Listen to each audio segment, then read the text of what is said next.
Tnedit l-Istrateġija Nazzjonali dwar il-vjolenza bbażi tal-ġeneru u l-vjolenza domestika bi pjan ta' 5 snin li jinkludi sensiela ta' azzjonijiet u miżuri li se jkunu qed jitwettqu minn diversi entitajiet pubbliċi biex tissaħħaħ il-ġlieda kontra l-vjolenza domestika. Dan il-pjan ta' azzjoni indirizza miżuri legali, ġbir ta' informazzjoni, prevenzjoni, protezzjoni u appoġġ kif ukoll prosekuzzjoni. Dan qed isir bil-għan li dejjem jibqgħu jonqsu każijiet ta' vjolenza domestika kif ukoll jiġu mejjuna il-vittmi ta' din ir-realtà soċjali.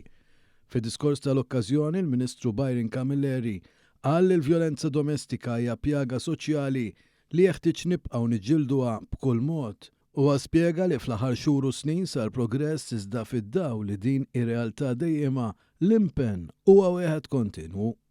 L-istrateġija tagħti lok kemm l-edukazzjoni, kampanji ta' għarfien, però mbagħad ukoll għodda speċifika li jeħtieġ ikun hemm sabiex inkomplu nassistuhom.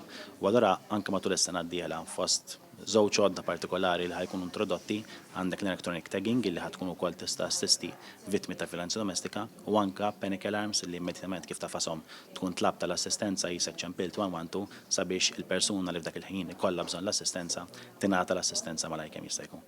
Is-Segretarju Parlamentari għar-Riformi u l-Ugwaljanza Rebecca Buttigieg qalet li l-priorità ewlenija ta' din l-istrateġija hija t-tisħiħ tas-servizzi varji li joffru għajnuna professjonali lil vittmi tal-vjolenza bbażi tal-ġeneru u l-vjolenza domestika u qed tkompli ma' diversi kampanji fosthom dik Break the Silence. Din hija l-istrateġija nazzjonali li qed innidu bħala gvern illi ser twatta il-ħidma tagħna dan is-settur għal 5 snin li ġejjin. Din hija ħidma kollettiva li ma ssirx biss mis-segretarjat li jiena responsabbli minnu iżda minn gvern sħiħ għaliex fl-aħħar mill-aħħar il-vjolenza domestika u l-ġlieda kontra din il-pjaga soċjali hija fuq net tal-aġenda tagħna bħala gvern. Għaldaqstant din l-istrateġija ser twetta l quddiem numru ta' riformi fosthom il-fatt li ser ikun hemm aktar koordinament bejn l-entitajiet sabiex noffru servizz aktar effiċjenti lill-vittmi tal-vjolenza domestika.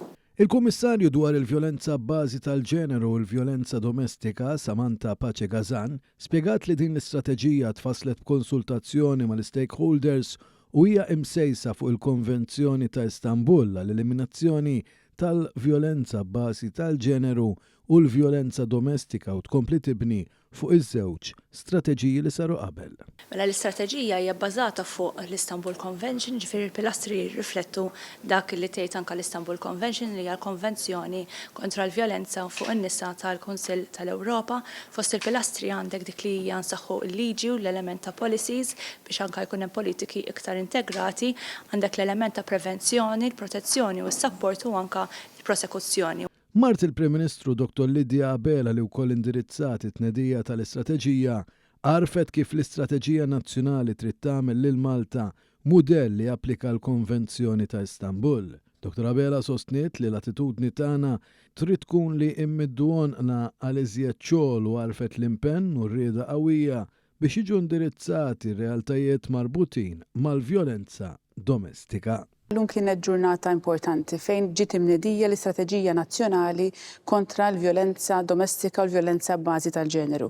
Iżda tibqa' ġurnata importanti biss jekk dak li hemm miktub ma jibqax biss fuq il-karta u jiġi implementat. Xi ħaġa li spikkat minn din l-istrateġija kienet l-investiment fil-professjonisti li jaħdmu f'dan is-settur li huma l-katalisti biex din l-istrateġija tiġi implementata.